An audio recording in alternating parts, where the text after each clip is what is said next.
المتعلمين شبابا وكهولا بالتمسك بالعلم والهدى ونشر الخير ومحاربة الفساد ورد الناس إلى كتاب ربهم وسنة نبيهم صلى الله عليه وسلم.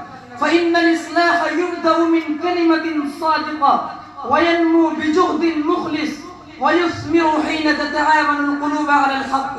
نسأل الله أن يجعلنا وإياكم من العلماء العاملين الصادقين، وأن يصلح أحوال الأمة، وأن يبارك في علمائنا ويحفظ مجتمعاتنا، وأن يصلح أحوال الأمة وشبابها. اللهم أصلح أحوال المسلمين. وصلى الله وسلم وبارك على نبينا محمد وعلى آله وصحبه وآل بيته وأزواجه وذرياته أجمعين. وآخر دعوانا أن الحمد لله رب العالمين.